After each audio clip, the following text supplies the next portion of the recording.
반갑습니다. 네, 오늘도 테슬라와 관련된 다양한 정보들을 살펴보도록 하겠습니다. 먼저 오늘 주가 변화에 대한 간략한 분석과 함께 1분기 실적 발표 날짜, 새롭게 업그레이드되는 FSD, 테슬라 모델 가격 인상, 중국의 약진, 보링 컴퍼니와 뉴럴링크, 특히 뉴럴링크의 엄청난 기술적 발전을 살펴보겠습니다. 그럼 먼저 주가를 살펴보도록 하겠습니다. 네, 먼저 오늘 주가는 나스닥은 0.5% 상승했는데 안타깝게 1%가 떨어졌죠.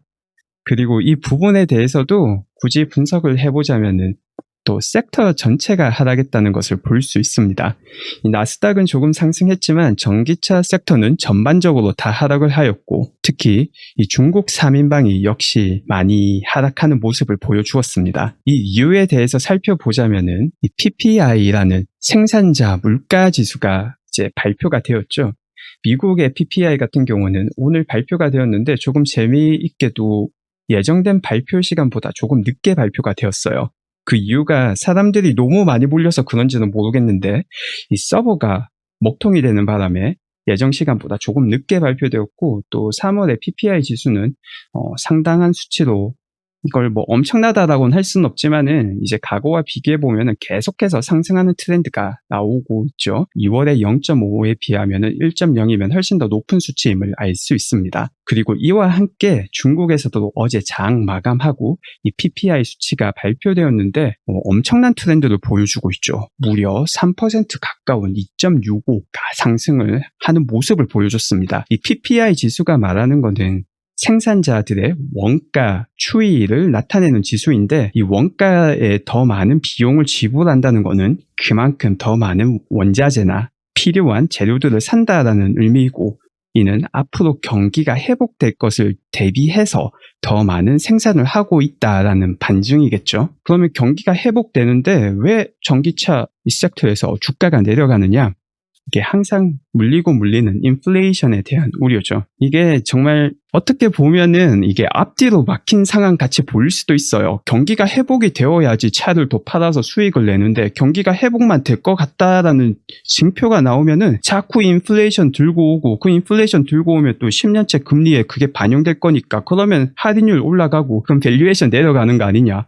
참 애매하죠. 그래서 저번에는 유럽에서 오히려 팬데믹이 증가하니까 이러면은 이제 경기가 안 살아나겠다 해서 10년째 금리는 오히려 내려가서 테슬라 주가는 올라가겠다, 뭐 이상한 소리가 막 나오고 있습니다. 이게 전부 다 밸류에이션과 관련된 거서 물리다 보니까 이런 건데, 결국 이를 극복하는 방법은 어느 정도 증가되는 할인율을 감안하더라도 이를 무시할 수 있는 만큼의 생산량 증가와 판매량 증가, 그리고 수익성 증가를 보여주는 것밖에 없는 것 같습니다. 이 한동안 인플레이션 이슈는 일어나느냐 일어나지 않느냐, 그건 결국 아무도 알 수 없는 거고, 그걸 가지고 헤드라인은 계속 쏟아지겠죠. 그럴 때마다 전기차 섹터는 분명 타격을 입을 거기 때문에 결국 중요한 거는 이제 계속해서 실적이 되겠죠. 그리고 그 실적 발표가 제가 28일 날 될 것 같다라고 어제 말씀을 드렸는데, 테슬라가 마음에 어떤 변심이 생겼는지 원래 수요일 날 발표하던 이 실적 발표를 월요일로 발표하겠다고 공지를 하였습니다. 그래서 동부시간 기준 26일 동부시간으로 오후 5시 30분에 이 실적을 발표하겠다고 오늘 공지를 올렸습니다. 이 경우 한국에서 보시는 분들은 27일 새벽 6시 30분에 실적이 발표되는 것입니다. 실적 발표하고 몇 시간 뒤에 웹캐스트 혹은 뭐 컨퍼런스 콜이라고도 부르는 화상 전화가 진행이 되죠. 여기에서 아주 많은 정보들이 나오기 때문에 이때도 제가 생방송을 진행할 예정입니다. 다음으로 일론의 트윗과 관련해서 FSD 내용을 조금 살펴보겠습니다. 일론이 이 FSD 영상을 올린 트윗에 답글을 달았는데 조금 있으면은 이제 베타 9.0이 나온다라고 말을 했어요. 그리고 당연히 이번에도 업그레이드가 되니까 다양한 업그레이드가 많이 나올 거다라고 말을 하는데, 여기서 중요한 거는 이 Pure Vision, No Radar, 이게 정말 충격적이죠. 이게 항상 이야기는 됐었는데 저도 과거에 이거 완전 비전으로만 시각 자료로만 주행하는 완전 자율주행 특허도 청원하고 해서 그 기사도 다루면서 아무리 그래도 레이더를 착용은 하지 않을까라고 말을 했었는데 일론이 직접 노 레이더라고 말을 했습니다. 라이더 아니고 레이더입니다. 라이더는 원래 비싸서 아예 안 한다고 했었고 원래는 레이더와 이제 비전 그리고 울트라소닉 사운드 이렇게 같이 갔었는데 레이더마저 버려버리겠다고 말을 한 거죠. 이렇게 되면은 약간 불안감을 느끼시는 분도 있을 수 있죠. 근데 이거는 이제 실제 자율주행이 얼마나 잘 진행되느냐 그 퍼포먼스로 불식을 시킬 수 있는 부분이고 레이더가 없다는 것은 그만큼 원가 절감이 된다라는 거겠죠. 그래서 만약 이게 정말 잘 진행된다면 가격 경쟁력이 아주 뛰어난 완전 자율주행을 볼 수 있게 될지도 모르겠습니다. 그리고 또 이 내용이 중요한 이유가 이 9.0인데 9.0이 진행될 때 드디어 또 대규모로 FSD 활용이 가능해질 수 있다라는 트윗을 과거 3월 달에 올렸었습니다. 근데 문제는 이게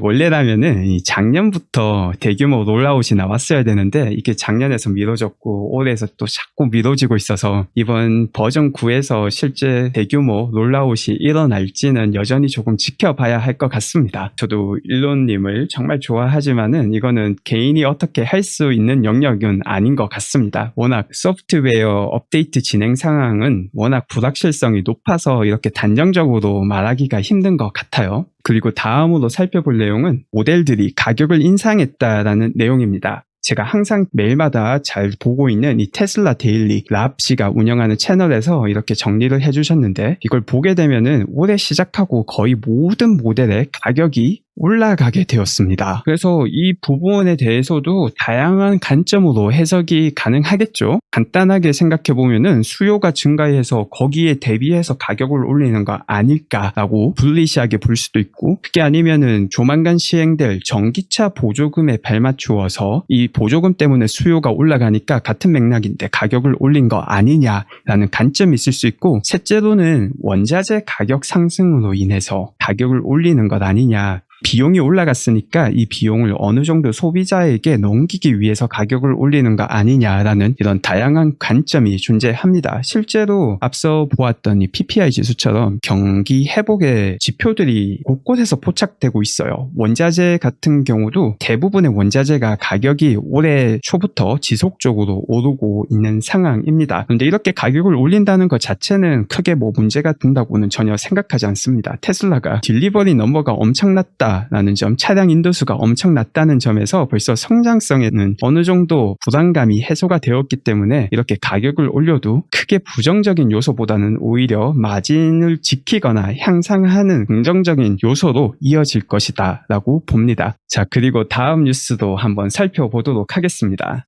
이번에는 이 중국의 약진과 관련된 내용을 말씀드리고자 합니다. 이번 1분기 차량 인도수가 높았던 이유가 중국에서 판매량이 많았다라는 사실은 익히 다 짐작하고 있었지만 이 CPCA에서 발표된 내용에 의하면은 3월 달에 판매된 수가 35,000대라고 합니다. 35,000대. 이게 얼마나 큰지 감이 안 오시는 분들은 이 테슬라 이번 1분기 전체 차량 판매가 185,000대였죠. 근데 만약에 이런 35,000대가 중국에서 매달 유지가 된다면 확장될 가능성도 있지만 유지만 된다면 이것만 해도 105,000대입니다. 중국에서만 이제 다음 분기에 이번 분기에 판 거의 반 이상 다음 분기가 되면 당연히 이 숫자도 늘어나겠지만 중국 시장이 정말 엄청나게 컸다라는 게 이 수치로 속속 드러나고 있는 상황입니다. 그리고 이와 관련해서 조금 더 전반적인 중국의 차량 시장을 보게 되면은 이게 정말 전율이 돋는 수치인데 3월 달에 250만 대가 팔렸고 작년도 대비 74.9%가 증가한 수치입니다. 이게 판매량이 이렇게 증가했다는 거죠. 전체 차량 판매가. 그리고 그 중에서도 이 NEV라고 New Energy Vehicles, 그러니까 이거는 전기차를 포함해서 수소차, BEV 말고 플러그인까지 전부 다 포함한 하이브리드 이런 거 다 포함한 차, 신규 에너지 자동차인 거죠. 이 경우에는 239%가 증가했습니다. 그래서 22만 6천 대인 거죠. 그러니까 중국이 정말 어마무시한 시장인 거죠. 그러다 보니까 제가 어제 라이브 영상에서도 소개시켜 드렸는데 이 중국의 입맛을 맞추기 위한 그런 중국 수석 디자이너 광고를 만들었죠. 보면은 이 프로덕션 퀄리티가 상당히 있는 영상이고, 게다가 테슬라의 수석 디자이너인 프랑 같은 유명한 인사가 직접 등장해서 중국의 자존심을 정말 치켜 세워주는 거죠. 이렇게 중국 글자로. 그리고 중국 사람이 디자인한 걸 보면서 이 표정이 참 연기까지 하면서 그러니까 이런 게 중국이 정말 너무나도 커다란 시장이 되어버려서 이런 자세가 나오는 것 같습니다. 어제도 비슷한 맥락에서 말을 했는데 테슬라가 중국 사람들에게 미국 기업이고 적이다라고 인식이 되지 않기 위해서 테슬라를 통해서 중국인들이 가장 좋아하는 그 국뽕을 느낄 수 있도록 하는 장치들을 다양한 각도로 마련하는 방안이라고 생각합니다. 또 다음 뉴스를 살펴보게 되면은 이거는 보링 컴퍼니죠. 이 보링 컴퍼니가 중의적인 의미죠. 영어 단어의 bore가 동사로 쓰이면은 땅을 파다라는 의미이고, 그 동사에 ing를 붙여서 boring이라고 하면 땅을 파는 회사가 되는 거고, 또 boring은 우리가 흔히 알고 있는 형용사로 지루한 회사가 되는 거죠. 이렇게 중의적으로 지은 이유 자체가 땅 파는 속도가 엄청나게 느립니다. 대신에 나중에는 동시다발적으로 여러 곳에서 땅을 파서 최종적으로 한 번에 입체적인 3D 터널을 만드는 게 그 목표이죠. 그런데 이번에 라스베가스에서 만든 이 터널을 미디어에 처음으로 공개한다고 합니다. 그리고 이에 대한 일렉트릭의 반응은 white boring이라고 또 중의적으로 말장난을 했죠. 이게 지금은 얘는 지루할 수밖에 없는 게, 지금은 터널 하나, 그것도 상당히 짧은 터널을 공개하는 거지만 궁극적으로는 3차원으로 단 한 개가 아닌 지하에 엄청나게 많은 터널을 동시에 운영할 계획이고, 지금 공개하는 거는 이제 정말 첫걸음을 뗀 거죠. 이 보링 컴퍼니의 그 생각 자체가 우리 건물들이 3D로 있고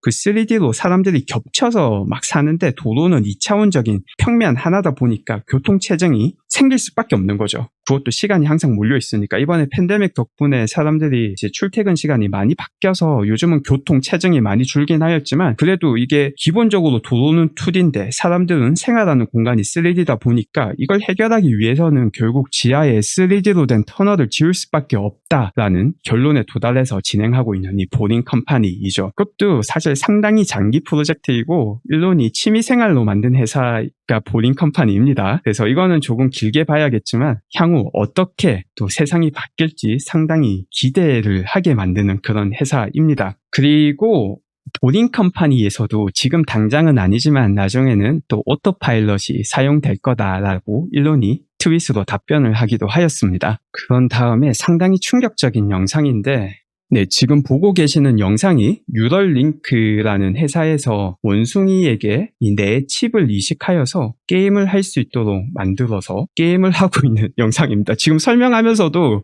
이게 말이 되나 싶은데 원숭이가 생각으로 게임을 하고 있는 모습이죠. 이게 가능하게 만들어주는 회사가 뉴럴링크고, 역시 일론이 깊이 관여하고 있는 회사입니다. 이 뉴럴링크와 관련해서는 더욱더 놀라운 점이 뭐냐면은, 제가 작년 8월에 뉴럴링크 관련 또 라이브 중계를 했었죠. 이게 그때 나왔던 영상인데, 그 당시에는 돼지가 움직이면은 이 돼지의 머릿속에서 이 뇌파를 측정하여서 소리와 시각적으로 보여주는 것을 보여줬었죠. 당시만 해도 와 진짜 신기하다 했었는데, 이제 반년 조금 넘게 지나니까 원숭이가 그 기술을 더 발전해서 게임을 하고 있는 세상이 되었어요. 이거는 정말 잘 생각해보면은 엄청나게 충격적인 거죠.